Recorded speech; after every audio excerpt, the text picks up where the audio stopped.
말씀은 신약성경 누가복음 15장 11절부터 24절까지 말씀입니다. 누가복음 15장 11절부터 24절까지 말씀, 신약성경 121쪽입니다. 신약성경 121쪽, 누가복음 15장 11절부터 24절까지 말씀. 다 찾으셨으면 저하고 함께 교독하도록 하겠습니다. 제가 먼저 11절을 읽겠습니다. 또 이르시되 어떤 사람에게 두 아들이 있는데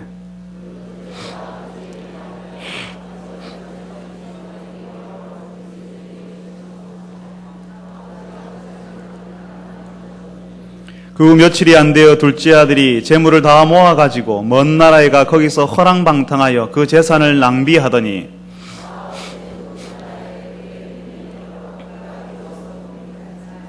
가서 그 나라 백성 중 한 사람에게 붙여 사니 그가 그를 들로 보내어 돼지를 치게 하였는데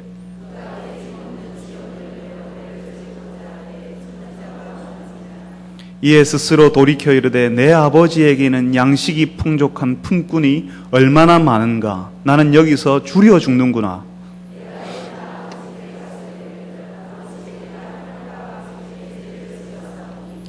지금부터는 아버지의 아들이라 일컬음을 감당하지 못하겠나이다. 나를 품꾼의 하나로 보소서 하리라 하고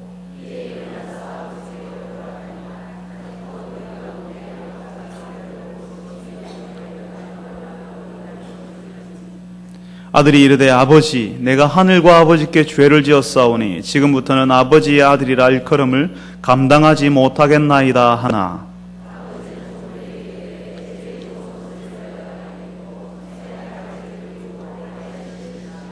그리고 살진 송아지를 끌어다가 잡으라. 우리가 먹고 즐기자. 이 내 아들은 죽었다가 다시 살아났으며 내가 잃었다가 다시 얻었노라 하니 그들이 즐거워하더라. 아멘. 할렐루야. 찬양대에서 하나님께 찬양을 올려드리겠습니다.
사망의 음침한 골짜기를 홀로 다닐지라도 주께서 나와 함께하니 누굴 두려워하랴.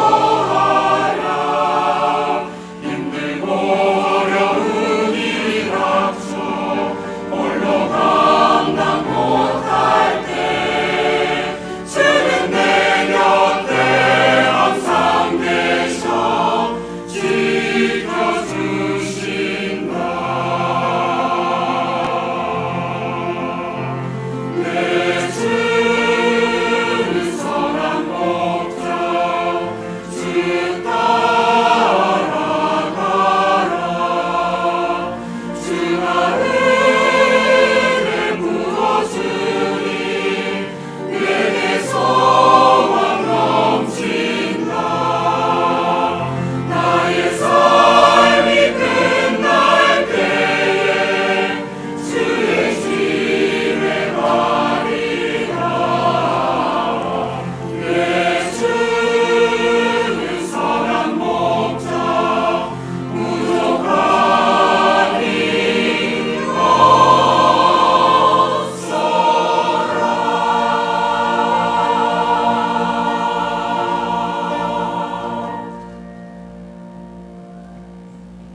하나님께서 우리의 목자가 되실 때에 참으로 그렇습니다. 우리가 부족함이 없습니다.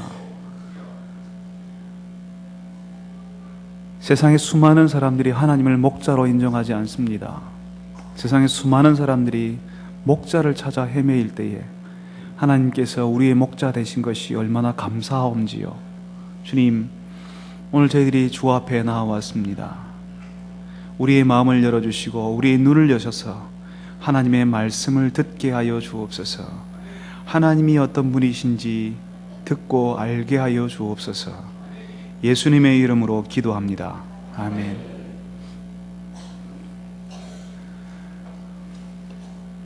종종 어떤 사람들이 오해를 하시는 경우가 있습니다. 교회는 거룩한 사람들이 모여 있을 거라고요. 그런데 사실 교회는 거룩한 사람들이 모이지는 않습니다. 교회는 문제 많은 사람, 부족한 사람들이 모입니다. 문제 있다고 생각하기 때문에 교회 오지, 문제 없다고 생각하면 교회 오지 않습니다. 문제 많기 때문에, 부족하기 때문에 우리가 함께 교회를 이룹니다. 그래서 어떤 사람들은 거룩한 사람들이 모인 곳이 교회라고 생각했는데 와보니까 웃기는 사람도 같이 있거든요. 문제 많은 사람도 같이 있거든요. 상처도 받고 상처를 주는 걸 보면서 실망해서 교회를 떠나는 사람도 있습니다. 저런 사람이 교회에 있냐고 말하는 사람도 있습니다. 맞습니다. 교회가 바로 그런 곳입니다. 교회는 어떻게 보면 웃기는 사람들이 있을 수 있고 부족한 사람들이 모여서 하나님의 은혜로 온전한 사람들이 되어가는 곳이 교회입니다. 예수님께서 바리새인들과 서기관들에게 책망을 받으셨는데요.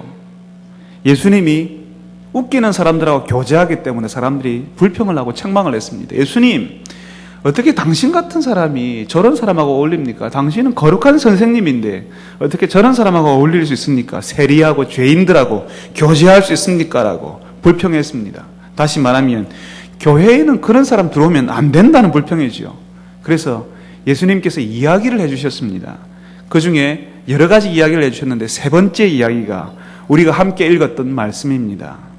오늘 같이 읽었던 이 말씀은 사실은 교회를 조금만 오래 다닌 분들이라면 여러 번 들었던 익히 잘 알고 있는 말씀입니다. 그래서 여기에 나오는 아버지와 아들의 이야기가 당연한 것처럼 받아들여질 수 있습니다.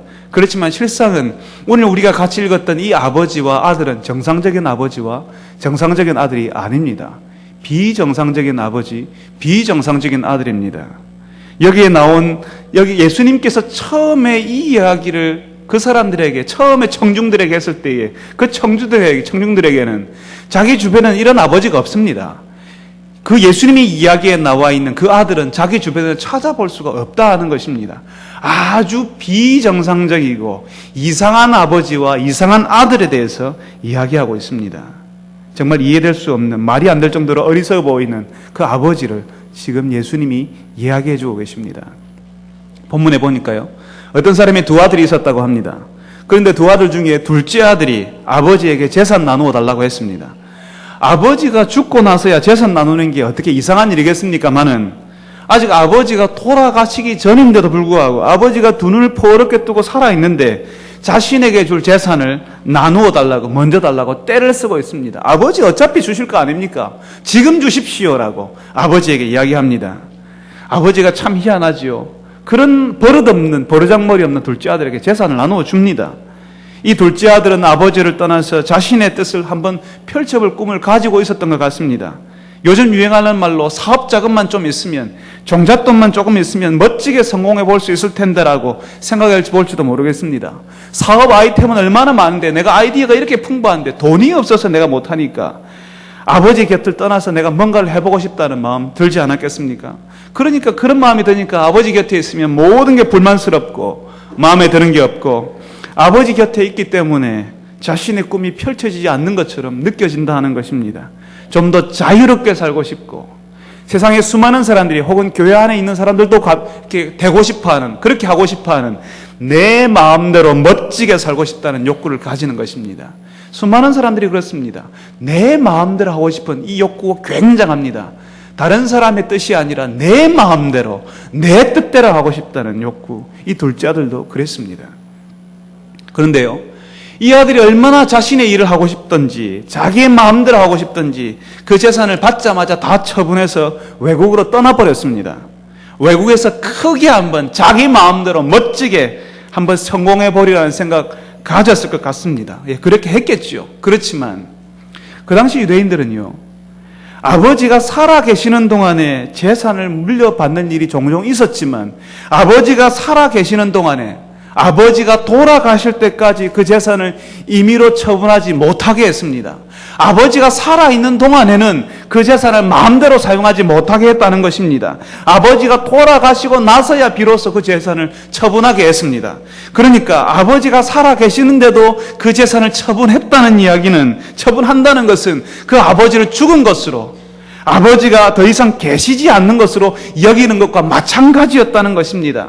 그러니까 지금 이 아들은 어떻게 합니까? 아버지가 두 눈 퍼렇게 살아있는데 재산을 다 처분해서 외국으로 떠나버립니다. 더 이상 나한테는 아버지가 없습니다. 나는 아버지를 없는 사람처럼 여깁니다. 나는 이 땅에서 아버지 없이 태어났습니다. 그런 식으로 지금 이 아들이 행동하고 있다는 것입니다. 세상에 그런 파렴치한 아들이 얼마나 되겠습니까마는 지금 이 아들이 그렇게 하고 있습니다. 마치 아버지가 죽어버린 것처럼, 이미 이 땅에 없는 것처럼 그렇게 하고 있습니다. 이 아들은 한번 멋지게 살아볼 심산으로 아버지를 죽은 사람처럼 여긴 채 외국으로 떠나고 있는 것입니다. 여러분, 세상에 수많은 사람들이 하나님 아버지는 계시지 않는다고 생각합니다. 세상에 하나님 어딨냐라고 하늘을 향해서 삿대질하는 사람들이 있습니다. 설령 그 하나님 아버지께서 살아계신다는 사실을 안다고 할지라도 이 세상에서 성공하고 한번 멋지게 살아보기 위해서 마치 하나님 아버지께서 돌아가신 분인 것처럼, 없는 분인 것처럼 그렇게 하나님과 상관없이 살아가는 사람들이 있습니다. 처음에 사업을 시작할 때에는, 새로운 사업을 시작할 때에는, 새로운 일을 시작할 때에는, 학교에 들어가기 위해서 공부를 시작할 때에는 하나님 도와주십시오라고 얘기합니다. 마치 둘째 아들이 아버지의 재산이 필요했던 것처럼, 자기 마음대로 살기 위해서 아버지의 도움이 필요하고 아버지의 재산이 필요했던 것처럼, 새로운 사업을 시작할 때에, 군대를 갔다든지 공부를 시작했다든지 새로운 일을 할 때에는 하나님의 도움이 필요하다고 기도합니다. 목사님 와서 기도 좀 해주십시오. 새로 사업을 했습니다. 새로 이사를 했습니다. 학교를 들어갔습니다. 기도해 주십시오. 기도해달라고 요청합니다. 그렇지만 이제 그 일을 하는 동안에는 하나님이 죽은 듯이 가만히 계시면 좋겠다고 생각합니다. 하나님 간섭 좀 하지 마십시오. 내가 알아서 할 수 있습니다. 내 마음대로 하고 싶습니다라고 이야기한다는 것입니다. 이 험한 세상에서 살아남기 위해서는 하나님이 시키시는 대로 하면 이 땅에서 바보가 되고 실패한다고 생각합니다. 주일에 교회 가고 또 소그룹 모임하고 성경 공부하고 언제 돈 벌어서 성공하느냐고 그렇게 이야기하는 것입니다. 그것도 모자라서 수요일도 가고 새벽에도 가고 언제 가서 이 땅에서 성공할 수 있겠냐고 이야기하는 것입니다. 그래서 사람들은 하나님 아버지를 떠납니다. 하나님을 섬기는 신앙도 옛날의 추억이 되어버리고 맙니다. 더 안 좋은 게 있습니다. 더 안 좋은 것은 하나님 아버지를 떠나 있어도 버려놓은 사업이요 잘 됩니다. 하는 일도요 잘 됩니다. 공부도요, 사람들과의 관계도 잘 풀리고 다 잘 되는 것 같습니다. 사람들이 인정합니다. 사장님이라고 불러줍니다. 잘 되는 것 같습니다. 하나님을 떠나도 잘 되는구나, 괜찮구나, 하나님 아버지를 떠나도 내 마음대로 살 수 있구나라고 생각하게 되는 것입니다. 이 둘째 아들도 외국으로 떠날 때까지는 아무 일도 일어나지 않았습니다. 승승장구 일이 술술 잘 풀려갔습니다. 외국으로 갈 때까지는 아무 일도 벌어지지 않았습니다. 이 사람은 여기서 이 외국에서 정착해서 자신의 인생의 꽃을 피우고 자신의 동네로 자신이 얼마나 성공했는지, 얼마나 대단한 사람이 되었는지 금이 환영할 계획을 가졌을지도 모르겠습니다. 우리가 읽은 성경에서는 이 아들이 그 먼 나라에서 몇 년의 세월을 보내었는지는 말해주고 있지 않습니다. 그냥 그가 허랑방탕해서 재산을 허비하였다라고 이야기합니다. 그냥 허랑방탕해서 재산을 허비하였다는 것입니다. 이 청년도, 이 둘째 아들도 처음에는 크게 성공해 보려고 마음먹고 시작했지 않겠습니까? 그렇지만 여러분 다 아시는 것처럼, 연세를 조금만 드신 분이라면 다 아는 것처럼 세상이 그렇게 단순하고 호락호락한 데가 아니지 않습니까? 세상이 만만한 곳이 아니지 않습니까? 그 아들은 사업 성공을 위해서 불철주야 노력했을 겁니다. 어쩌다가 접대 차원에서 드나든 유흥주점에서 자기도 모르게 그 많은 재산 탕진해버릴 수 있습니다. 아니면 계획성 없이 무분별하게 재물 투자하다가 자기가 어쩔 수 없는 불경기를 만나서 쫄딱 망해버렸을 수도 있습니다. 그것도 아니면 사업이란 명목 아래 처음부터 자신의 유흥만을 위해서 살다가 아버지의 그 많던 재산 다 탕진해버렸을 수도 있습니다. 사람 일이 그런 것 아닙니까? 일이 안 되려고 하면요, 얼마나 안 되는지 모릅니다. 일이 안 되려고 하면 우리가 다 아는 것처럼 뒤로 넘어져도 코가 깨지는 일이 비일비재하게 일어납니다. 한번 꼬이기 시작하면요, 심심치 않게 꼬입니다. 얼마나 열심히 꼬이는지요. 해도 이렇게 안 되나 하는 것들이, 우리 탄식들이 일어나는 세상 일들이 우리 가운데 벌어집니다.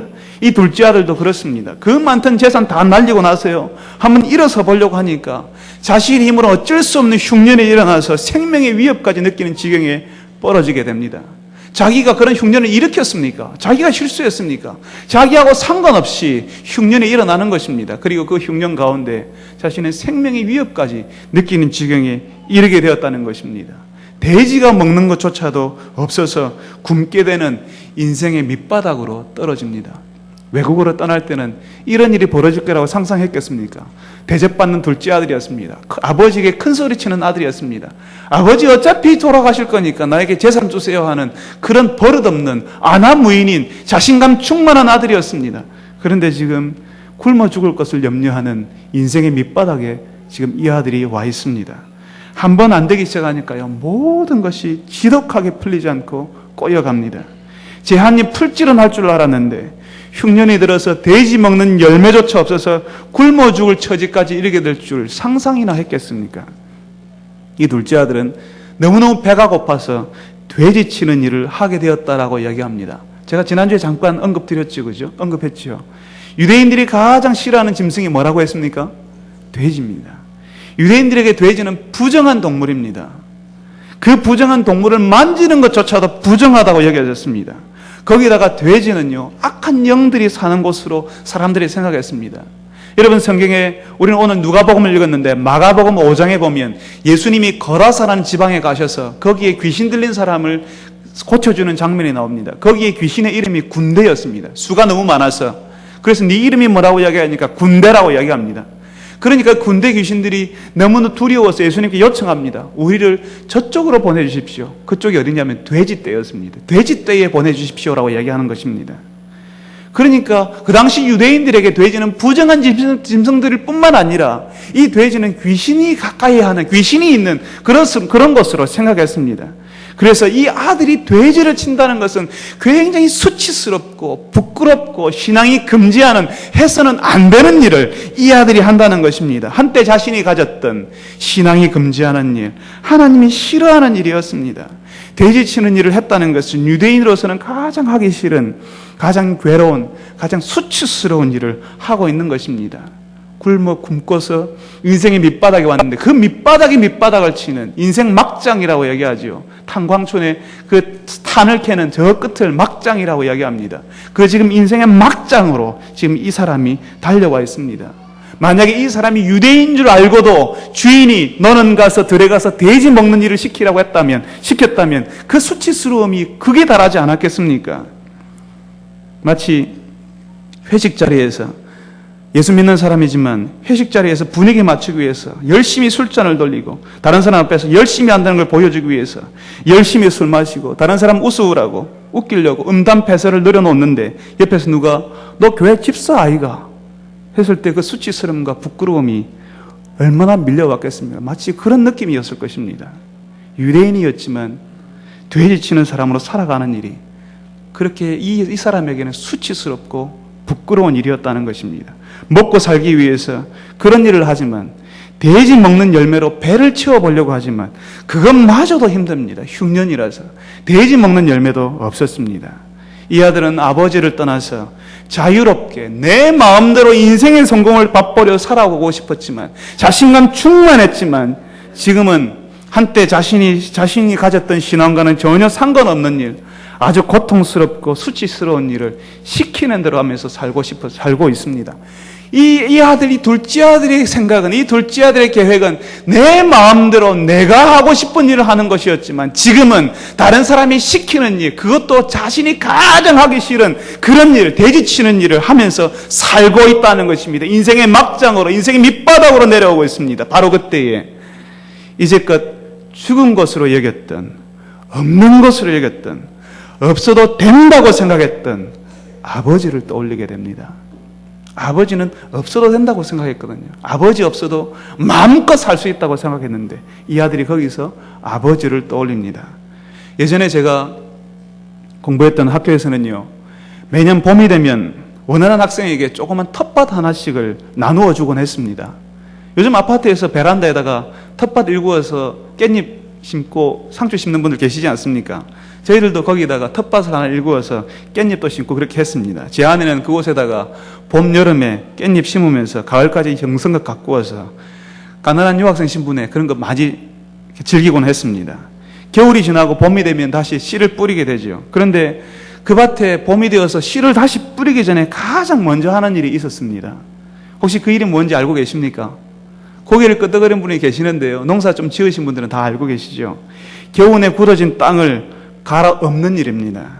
땅을 갈아엎어야지만 굳어진 땅 밑에 흙이 드러나도록 하고 위로 그 땅이 위로 올라와야지만 거름을 마음껏 머금을 수가 있고 씨앗을 받아들일 수가 있기 때문입니다. 땅이 굳어져 있으면 씨앗을 못 받아들이거든요. 거름도 받아들이지 못하거든요. 여러분, 우리의 사업이 번창일로에 있으면 하나님을 기억하기가 쉽지 않습니다. 사업이 잘 되는 만큼 바쁘거든요. 사업이 잘 되는 만큼 바쁘고 하나님보다 더 중요한 일이 더 많이 생기게 됩니다. 그럴수록 조금씩 하나님을 떠나게 되고 교회 출석을 하고 교인의 의무를 다 하기는 하지만 자신의 영혼은 조금씩 굳어진다 하는 것입니다. 자신의 영혼이 굳어지고 있는 것을 모른 채 지내는 분도 있을 수 있습니다. 그러다가 우리가 원하지 않는 질병을 만난다든지 잘 되던 사업이 갑자기 기울어지기 시작할 때에 사방이 다 막혀버려서 우리와 수치와 부끄러움을 무릅쓰고 다른 사람 다 찾아가서 도와달라고 눈물로 호소해야 될 때가, 그럴 때가 찾아올 수도 있습니다. 그때 여러분 기억하십시오. 하나님께서 우리의 인생과 우리의 영혼을 긍휼히 여기셔서 우리를 갈아엎고 계시는 것입니다. 우리를 만나고 싶으셔서, 우리의 마음에 하나님 들어오고 싶으셔서, 굳어질 때도 굳어진 그 마음 바깥으로는 하나님의 말씀이 도저히 들어갈 수가 없으니까 그 굳어진 땅이 갈아엎어져야지만 하나님의 말씀이 들어가고 하나님이 필요하다는 사실을 느끼기 시작하니까 하나님께서 우리의 인생을 갈아엎어버리시는 것입니다. 그런 일이 없으면 도무지 하나님의 말씀을 받지도 않고 하나님의 임재가 들어갈 여지도 없기 때문에 그런 내 인생과 내 영혼을 통째로 갈아엎어버리시는 것입니다. 우리의 인생과 우리의 영혼이 통째로 갈아엎어질 때에 우리 속에 숨겨진 부끄러움과 수치가 드러나고 우리가 정말 숨기고 싶은 비밀이 드러나고 그제야 비로소 우리가 얼마나 약한 존재인지를 알게 되는 것입니다. 그 예전에는 내가 할 수 있다고, 내가 그 사업 자금만 있으면 내가 성공할 수 있다라고, 나에게 그런 환경만 조성이 되면, 나에게 돕는 사람만 조금만 있으면 내 마음대로 한번 펼쳐볼 수 있다라고 큰 소리치는 사람이었지만 내 인생에 내 영혼이 갈아엎어질 때에 내가 얼마나 미약하고 연약한 존재인지 부끄러운 존재인지 깨닫게 되는 것입니다.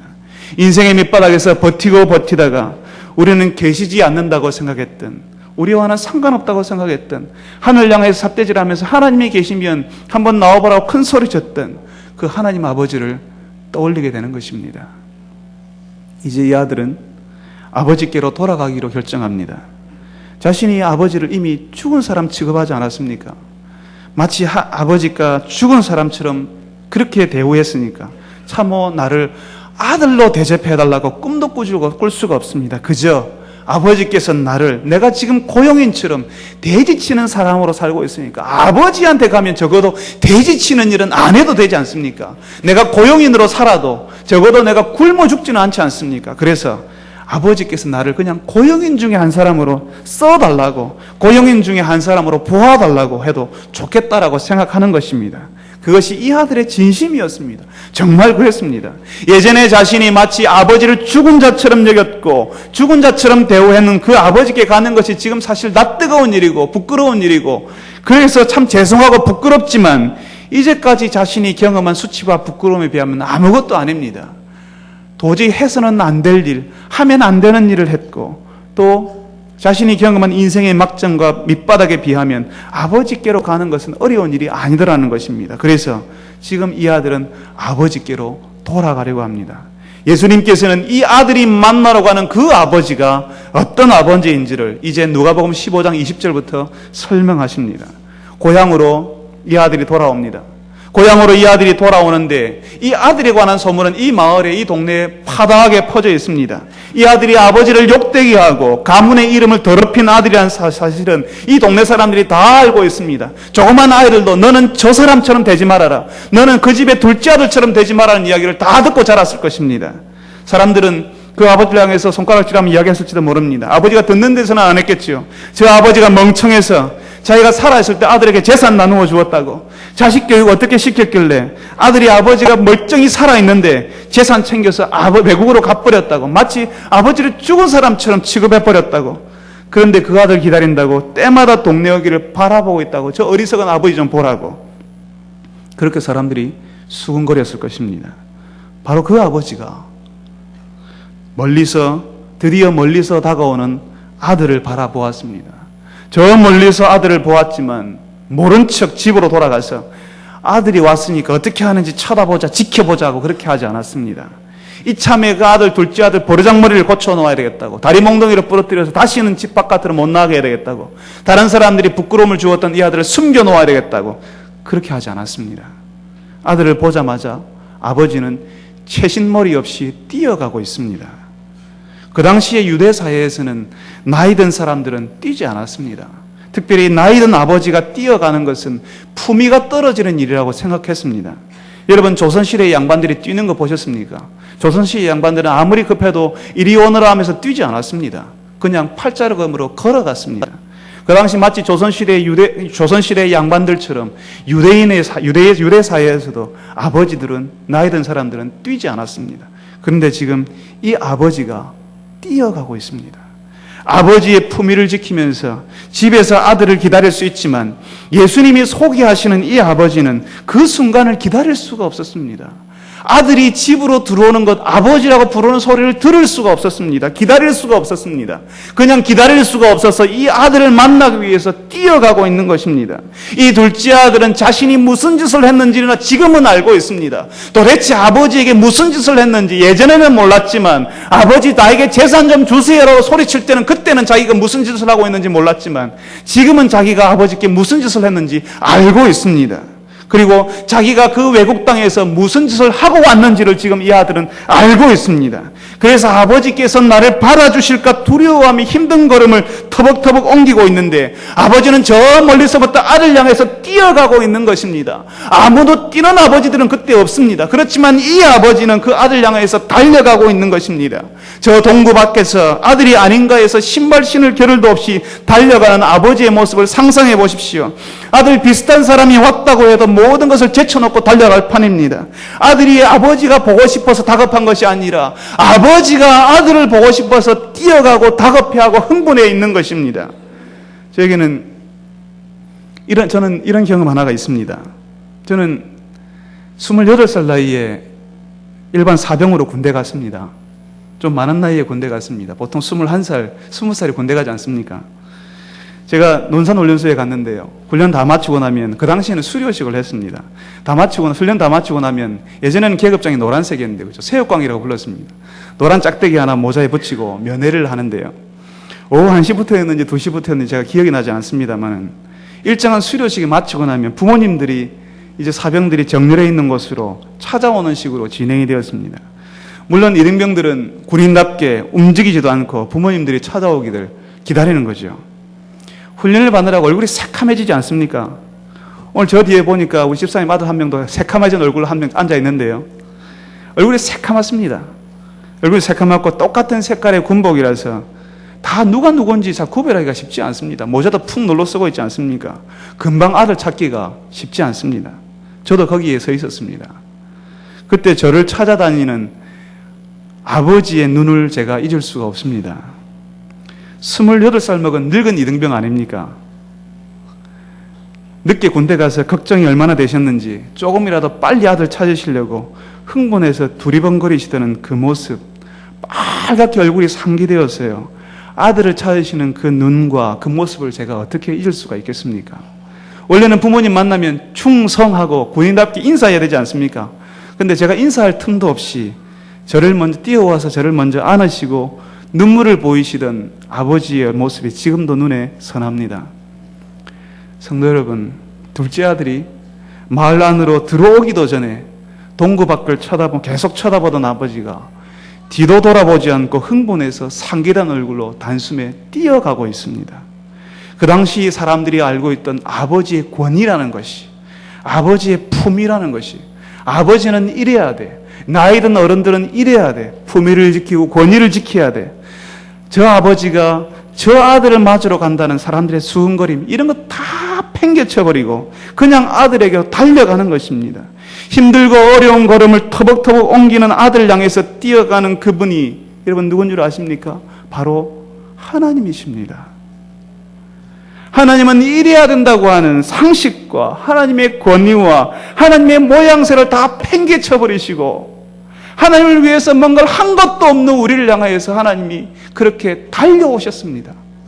우리가 주를 위해서 뭔가를 했다고 하면 하나님이 우리를 향하여서 반기며 환영하며 뛰어오는 것은 상식적으로 이해가 되지만 우리가 하나님을 위해서 무언가 아무것도 한 것이 없을 때에 마치 이 아버지가 유대사회에서 아버지가 자신의 권위와 품위와 모든 것을 팽개쳐버리고 사람들의 숨거림마저도 팽개쳐버리고 뛰어왔던 것처럼 우리가 예배드리는 이 하나님이 우리에게 그렇게 오셨습니다. 죄를 범하여서 하나님 앞에 나아가기가 머뭇거려지고 죄송하여서 더딘 발걸음을 옮길 때 하나님이 나를 받아주겠나, 아버지께서 나의 이런 모습을 받아주시겠나라고 두려워하며 터벅터벅 그 발걸음을 주저하며 옮길 때에 하나님께서는 우리를 보시고 가만히 있을 수가 없어서 숨에 턱이 차도록 우리를 향해서 달려오고 계셨던 것입니다. 우리가 왔다는 소식에 흥분해서 오직 우리에게만 뛰어오셨다는 것입니다. 이제 이 아버지는 돌아온 그 아들에게 주저하여서 못적어서 얼굴도 바라보지 못하는 그 아들의 목을 안고 입을 맞춥니다. 남의 말하기 좋아하는 사람들은 아버지를 죽은 사람처럼 여긴 이 아들, 재산을 함부로 써버린 그 아들, 유대인들은 도저히 하서는 안 되는 일을 하고 온 그 아들, 그런 아들을 이렇게 쉽게 바라주어서는 안 된다고 이야기했을 것입니다. 마땅히 대가를 치르게 해야 된다라고 사람들은 이야기했을 것입니다.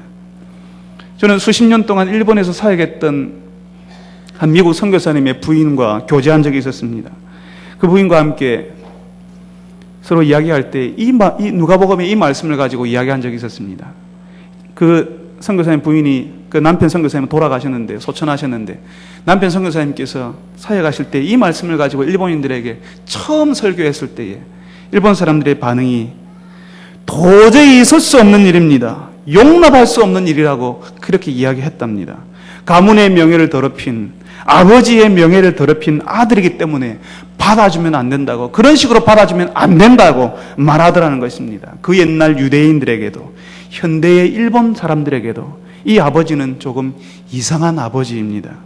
도대체 이 아버지는 아들이 도대체 자신에게 무슨 짓을 했는지 기억을 못한다는 말입니까? 이방인의 땅에서 어떤 방식으로 살았는지 이 아버지는 묻지도 않고 기억하지도 않습니다. 도대체 유대인으로서 그 땅에서 하지 말아야 할 짓을 하고 돌아왔는데도 이 아버지는 관심조차 없습니다. 오히려 주저하며 멋져가는 아들에게 달려나와서 목을 안고 입을 맞추어 주고 있습니다. 그 어떤 것이라도 다 안아버릴 듯이 그 아들을 깊이 안아주고 있습니다. 그 아버지에게 이 아들이 자신을 맡겨버린 이 아들이 엉덩이 쑥 빼면서 어색한 채로 그렇게 아버지에게 그렇게 안겼을까요? 아마 그렇지 않았을 겁니다. 다시는 아버지에게 그렇게 하지 않겠다고, 아버지를 그런 식으로 옛날에 자신이 그렇게 대했던 것처럼 그런 방식으로 대하지 않겠다고 아버지에게 자신을 모두 맡겨버리고 아버지의 안아주심을 경험했을 겁니다. 인생의 밑바닥에서 아버지께로 돌아온 이 아들은 아버지가 안아주셨기 때문에 아버지가 주시는 아버지 집에서 누리는 평안함과 용서를 경험할 수가 있었습니다. 이 아버지는 이 아들이 어디서 무엇하다 왔는지 관심 없습니다. 이 아들이 유대인으로서 거기서 하지 못할 짓을 하고 왔다는 것에 대해서 기억도 하지 않겠다고 합니다. 그래서 그냥 이 아들을 깊이 안아줍니다. 그저 네가 와서 좋다라고 하십니다. 여러분 혹시 여러분의 자녀들을 깊이 안아주신 적이 있습니까? 목사인 저도 한 번씩 제 아이에게 야단을 쳐야 될 때가 있습니다. 어떤 분들은 목사의 아들들이면 괜찮을 줄 아는데요, 다른 아이들하고 똑같습니다. 명백히 아이가 잘못할 때도 있습니다. 명백히 아이가 잘못할 때 야단을 치지요. 비록 자기가 잘못해서 아빠에게 야단을 맞지만 아이에게는 야단치는 아빠가 야속하고 서럽습니다. 아빠가 너무하다고 느껴집니다. 그래서 야단을 치고 난 다음에는 아이를 깊이 안아줍니다. 비록 잘못을 저질렀지만 여전히 너는 내 아들이라는 사실을 아이 가슴에 깊이 각인될 정도로 깊이 안아줍니다. 그러면 아이는 야단을 맞았지만 금방 아빠에게 웃음을 보여줍니다. 그것을 보고 저는 제 아이가 저의 진심을 이해했다고 믿습니다. 오늘 이 아버지는 자신에게 치명적인 죄를 범한 이 아이를 깊이 안아주었어요. 이 아들이 용서받았다는 사실을 알려주십니다. 아버지가 깊이 안아주었기 때문에, 아버지가 이 아들을 안아주었기 때문에 제일 좋은 옷을 입히고 신발을 신기우고 가락지를 끼우고 살찐 송아지를 잡아서 아들을 위해서 잔치를 벌이는 것이 이 아들을 위한 진심이라는 사실을 이 아들도 이해하는 것입니다. 이 아버지가 자신을 안아주었기 때문에 제일 좋은 옷을 입혀주고 손에 가락지를 끼우고 신발을 신기고 살찐 송아지를 잡는 것이 아버지가 정말 나를 이렇게 받아주는구나, 아버지가 정말 나를 용서해 주는구나라고 알게 되었다는 것입니다. 마치 가석방 되어서 언제 다시 한번 죄를 지으면 가중처벌할 거라고 감시의 눈으로 한번 지켜보자라고 두리번거리면서 그렇게 하는 것이 아니라 아버지가 깊이 안아주어서 아들은 이제 자신이 아버지에게 허락되었고 용납되었고 다시 아버지의 아들로 인정받았다는 사실을 몸으로 알게 되었다는 것입니다. 아들은 아버지가 안아주었기 때문에 좋은 옷을 입혀주지 않아도 괜찮았을 것입니다. 아버지가 안아주었기 때문에 아들이라고 증명하는 이 가락지 안 끼워줘도 괜찮았을 것입니다. 아버지가 안아주었기 때문에 살찐 송아지 잔치 없어도 괜찮았을 것입니다. 다른 사람은 다 몰라주어도 아버지가 나를 안아주었다는 그 사실 때문에 이 아들은 괜찮았을 겁니다. 다른 어떤 대접 없어도 어떤 대우가 없어도 괜찮았을 겁니다. 그렇지만 아버지가 가만히 있을 수 없는 것입니다. 아버지가 너무 기뻐서요, 이 아들이 돌아온 것이 너무나 좋아서요, 가만히 있을 수 없는 것입니다. 그래서 꽁꽁 숨겨놓았던 그 집에 제일 좋은 옷을 이 아들에게 입히는 것입니다. 그리고 신발 신기우고요, 맨발에 그 신발을 신기우고 아들이라고 증명하는 가락지를 끼우고 잔치를 벌이려고 하는 것입니다. 너무 좋아서 그렇습니다. 여러분, 이 아들이 영국에서 어떤 생활하는지 여러분 알고 계시지요? 자신의 마음대로, 내 마음대로 한번 살아보려겠다고 했던 이 아들이 이제 고용인이 되어서 사람들이 혐오하고 수치스러워하는 돼지치는 사람으로 살다가 배고픔과 부끄러움 가운데 인생의 막장을 보내었던 그런 사람이었습니다. 그런데 이 사람이 이제 아버지께 돌아왔는데 이 아버지가 자신에게 안아주고 좋은 옷에 신발, 그리고 아버지의 아들임을 알리는 가락지를 끼워주는 것입니다. 살찐 송아지 잔치로 배를 불려주는 것입니다. 고용인으로 살다가 아들이 되어버렸고 배고픔과 수치 가운데 있다가 풍족함과 평안함이 이 아들을 기다리고 있습니다. 이 사람의 인생이 순식간에 바뀌어버리는 것을 경험하게 되더라는 것입니다. 아버지가 너무 기뻐서 그렇게 되는 것입니다. 사랑하는 성도 여러분, 인생의 갈아엎음을 경험하고 하나님 아버지께로 돌아온 사람들에게 하나님께서는 어디서도 경험할 수 없는 용서를 허락하십니다. 평안을 허락하시고 아들로서 누릴 수 있는 풍족함과 존귀함을 주신다는 것입니다. 그뿐만이 아닙니다. 아버지는 혼자만 알고 있을 수 없어서 친구와 동네 사람 다 같이 부릅니다. 현수막 걸어놓고요, 동네 잔치하고 있습니다. 세상 사람들은 이상하게 생각할 겁니다. 아버지를 죽은 사람처럼 취급하던 그 아들 뭐가 좋다고, 아버지 재산 다 날려버린 저 아들 뭐가 좋다고, 자기 마음대로 허랑방탕하게 살고 온 저 아들 뭐가 좋다고, 뭐가 자랑스럽다고 동네 잔치를 여는지 이해되지 않을 수 있습니다. 맞습니다. 세상 사람들은, 세상의 아버지들은 뭔가 큰 일을 이루었을 때에, 성취하였을 때에, 뭔가 잘했을 때에 칭찬하기 위해서, 사람들에게 기뻐하기 위해서, 자랑하기 위해서 잔치합니다. 그게 너무 자랑스럽습니다. 학교에 들어갔기 때문에, 취직했기 때문에, 승진했기 때문에, 결혼 잘했기 때문에 사람들은 잔치합니다. 그렇지만 부끄러운 아들, 자신을 박대했던 아들이 오면 사람들 눈에 띄지 말라고, 저 바깥에 있으라고, 조용히 있으라고, 사람들 눈에 띄지 말라고, 나를 더 이상 부끄럽게 하지 말라고 그렇게 할 겁니다. 그렇지만 오늘 예수님이 소개하시는 이 아버지는 방탕한 아들, 하지 말아야 할 짓을 하고 돌아온 이 아들을 마치 뭔가를 잘해서 대단한 사람처럼, 대단한 것처럼 다른 사람을 불러놓고 잔치하고 싶다는 것입니다. 그냥 돌아온 것만으로도 그렇게 잔치하고 싶은 만큼 이 예수님이 소개하는 아버지는 그렇게 기뻐하신다는 것입니다. 세상의 수많은 아버지들은 그렇지 않을지 몰라도 예수님이 소개하는 아버지는, 예수님이 아버지라고 부르는 그 아버지께서는 우리가 지쳐서 손에 아무것도 쥔 것 없이 빈손으로 돌아와도 하나님 앞에서 하나님을 없는 것처럼 취급했다 할지라도 하나님 앞에서 하지 말아야 할 짓을 하고 돌아왔다 할지라도 너무 좋다, 너무 잘했다, 잘 왔다라고 잔치를 벌여서 사람들을 모아놓고 이 아버지가 얼마나 기뻐하는지 알아줬으면 좋겠다라고 바라신다는 것입니다. 여러분, 이 아버지가 저와 여러분이 예배하고 있는 하나님 아버지이십니다. 여러분들을 받아주시는 아버지이십니다. 여러분들이 이 땅에서 대단한 일을 이루지 못했다 할지라도 그것 때문에 실망하는 분이 아니시라 여러분들이 돌아온 것만으로도 기뻐하시고 감격하시고 잔치를 벌이시는 그런 분이십니다. 그리고 이상한 분이십니다. 세상 사람들이 보기에는 품이 없고 셈이 똑바르지 못하고 사람을 쉽게 믿어버리는 별거 아닌 일에 잔치를 벌리는 바보 같은 주책 많은 분일 수 있습니다. 그렇지만 이 하나님 아버지께서는 내가 돌아왔을 때에 아무것도 묻지 않으셨습니다. 내가 어떤 짓을 했는지, 어떻게 살았는지 묻지 않으셨습니다. 그리고 그냥 깊이 안아주셨습니다. 그리고 힘들고 궁핍한 저를 여러분들을 풍족한 사람으로 만들어주셨습니다. 여러분, 예수님이 소개하시는 이 아버지는 우리가 무엇을 했는지 어떻게 살아왔는지 모르는 분이 아닙니다. 여러분들이 이 땅에서 어떻게 살았는지 하나님을 알기 전에 어떤 생활을 했는지 다 알고 있는 분이십니다. 여러분들이 하나님 앞에서 어떻게 살았는지 어떤 짓을 했는지 모르는 분이 아니시라는 것입니다. 그렇지만 이 아버지는 우리에게 아무것도 묻지 않으십니다. 묻지 않기로 작정하신 분이십니다. 스스로 잘 모르는 아버지, 어리석은 아버지, 바보 같은 아버지, 용서받아 본 적이 없는 사람이라면 도대체 이해가 되지 않는 그런 아버지가 되어주셨습니다. 오늘 예수님이 소개하시는 이 아버지를 여러분의 아버지로 섬기고 이 아버지 품에 안기고 싶으지 않으십니까? 예수님께서 오늘 우리에게 말씀하시는 그 아버지의 품에 깊이 안기시는 여러분 되시기를 바랍니다. 거룩하신 하나님께서 우리에게 그런 아버지가 되어주셔서 감사합니다.